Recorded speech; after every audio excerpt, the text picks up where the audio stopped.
Quando João Batista começou a pregar, João Batista dizia o seguinte: arrependei-vos porque está próximo o reino de Deus. Sempre para você se aproximar de Deus, a necessidade do arrependimento. Arrependimento é mudar de direção. Arrependimento não é apenas remorso porque você foi pego no pecado. Arrependimento é você reconhecer que o que você está fazendo está errado e falar: eu vou dar meia volta, eu vou caminhar na outra direção. Sem arrependimento não há salvação, meu amado. Sem arrependimento não há reconciliação com Deus. Sabe por quê? Porque eu e você um dia escolhemos andar por um caminho que não era o caminho que nós deveríamos andar. A Bíblia diz que todos nós nos desviamos, todos nós escolhemos o nosso próprio caminho. Nós éramos como ovelhas desgarradas. Os Salmos diz assim: não há um bom, nenhum sequer, todos se desviaram, todos escolheram o caminho do pecado. A Bíblia diz que todos pecaram e por causa disto foram destituídos, perderam a presença, a glória de Deus. Por causa do pecado, a Bíblia diz que o salário do pecado é a morte. O que você e eu merecíamos por causa do nosso pecado era a morte. Nós somos condenados à morte, meu amado, e os nossos caminhos aborrecem a Deus e trazem a ira de Deus, e a maneira de nós resolvermos esta situação com Deus é nós nos arrependermos e nos voltarmos para Ele. As pessoas podem pensar que no Novo Testamento as coisas são diferentes, mas não são diferentes. A Bíblia diz, Paulo fala que o arrependimento segundo Deus produz tristeza no nosso coração, e na verdade ele nos faz mudar a direção da nossa vida. Jesus, quando falou com aquela mulher prostituta, pega em adultério, ele falou: ninguém te condena, eu também não te condeno, mas vai e não peques mais. Ou seja, se arrependa daquilo que você fez. Todos nós escolhemos um caminho. Na verdade, eu tenho falado o seguinte para vocês: uma das maiores mentiras que o diabo tem falado ultimamente, e que eu leio na internet, é que Deus é amor. É verdade que Deus é amor, é verdade que Deus é amor, mas o diabo ele sempre pega as verdades da Bíblia e distorce, assim como ele fez lá no Jardim do Éden. Foi isso que Deus disse. Ele falou para Eva: Deus falou para vocês não comerem desta árvore? Sim, Deus falou para não comer desta árvore. Aí ele distorce a palavra. É verdade, a Bíblia diz que Deus é amor. Sim, a Bíblia diz que Deus é amor. A Bíblia diz que Deus nos ama. Sim, a Bíblia diz que Deus nos ama. Mas esta não é toda a verdade. Porque a mesma Bíblia que diz que Deus nos ama também diz que Deus vai julgar as pessoas. Quando certa vez houve um acidente lá em Israel, uma torre caiu, matou 18 judeus, 18 pessoas lá. Os discípulos de Jesus souberam disso, Jesus soube disso. Os discípulos chegaram para Jesus e falaram: Senhor, esses daí eram mais pecadores porque a torre caiu na cabeça deles. E Jesus falou: não, na verdade, às vezes torres caem, às vezes tragédias acontecem na vida das pessoas, mas se vocês não se arrependerem, todos de igual modo perecerão. Quando não há arrependimento, vai haver perecimento. Quando as pessoas não se arrependem, não há mudança de vida. Quando as pessoas não decidem se arrepender, elas nunca vão mudar. Então muitas vezes uma pregação de que fala que só Deus ama, Deus ama, Deus ama, às vezes a gente vê na internet que parece que isto é uma permissão para elas continuarem na sua vida miserável, na sua vida de desobediência a Deus, que não vai ter problema nenhum na sua vida, porque Deus é amor. Às vezes eu vejo pastores falando isso daí. Às vezes eu vejo isso na internet. Eu vi um comentário de uma pessoa esta semana dizendo assim: olha, o Jesus que eu acredito é todo amor. Então ela não lê a Bíblia. Ela não lê o Novo Testamento. Não lê o que Jesus falou. Você não vê nenhum profeta no Velho Testamento falando sobre o inferno, mas você vê Jesus falando muito sobre o inferno. Onde o fogo não se apaga, onde o verme não descansa, consome a vida das pessoas. Jesus fala que é um lugar de trevas, e que as pessoas vão para as trevas se elas não se arrependerem. Não foi quem falou isso, foi Jesus que falou isso daí. Mas as pessoas, elas querem ouvir aquilo que lhes agrada. Elas querem ouvir uma mensagem positiva. Elas querem ouvir que não importa o que elas fizerem, tudo está bem na sua vida. Mas não é isso que a Bíblia fala, meu amado. E eu tenho que falar o que a Bíblia fala. Jonas tinha que falar o que Deus mandou ele falar.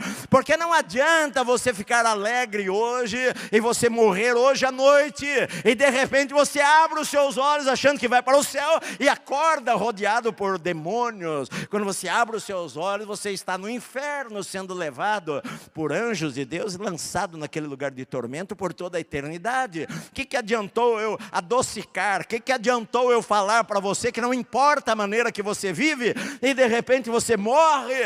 Eu quero estar livre do sangue de qualquer pessoa, meu amado. Talvez as pessoas falem: pastor, esta não é uma boa mensagem para se pregar, isto vai afastar as pessoas da igreja, a igreja vai esvaziar. Você quer encher a igreja? Pregue algo positivo, fale para elas que tudo vai bem na vida delas, meu querido. Mas não importa, a igreja pode estar cheia de gente e de repente todos eles morrem e vão para a condenação eterna, e eu não quero isto para você. Não quero isso para você. A Bíblia diz, por exemplo, os mentirosos não herdarão o reino de Deus.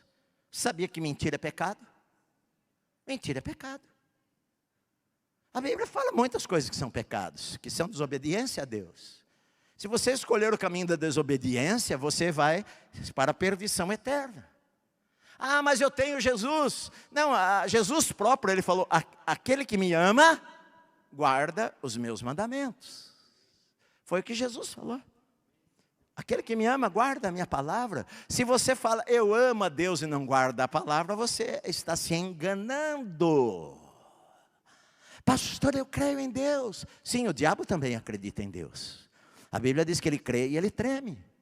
Porque ele sabe mais do que você, do que aquilo que está escrito aqui vai acontecer, é a verdade. Ele sabe, ele treme diante desta palavra.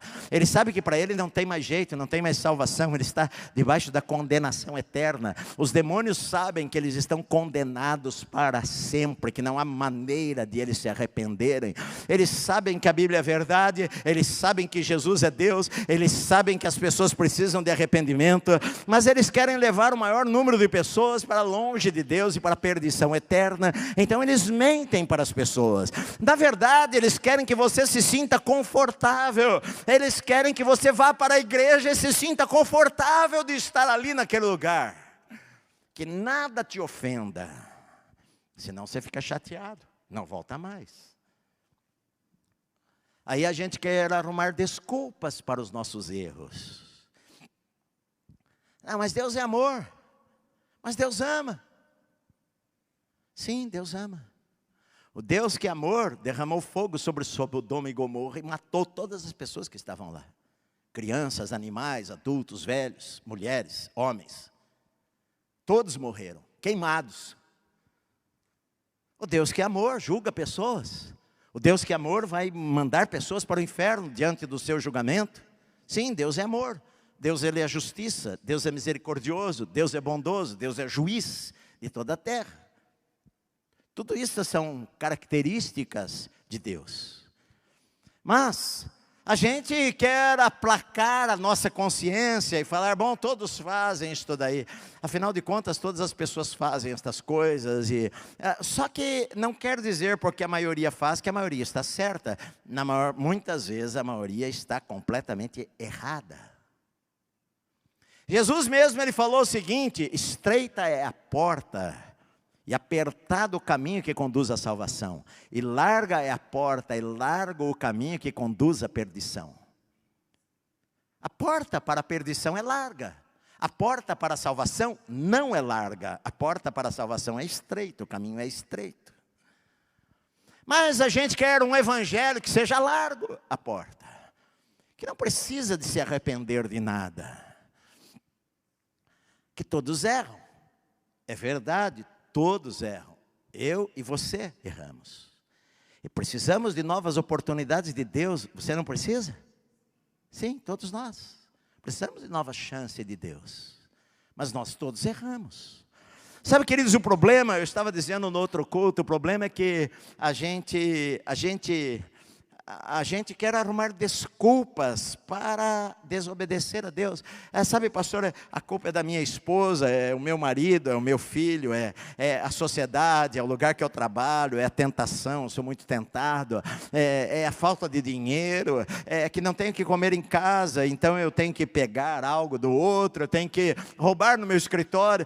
Ao invés desta pessoa acreditar na Bíblia, que Deus fala que vai suprir cada uma das suas necessidades de maneira sobrenatural, em glória, se ela for obediente a Deus, ele prefere não acreditar na Bíblia e pegar coisas que não lhe pertencem, e mentir para o patrão, e mentir para a pessoa, e mentir para a esposa, e mentir para o marido, e falar mal dos outros. Ele prefere coisas, ele prefere desculpas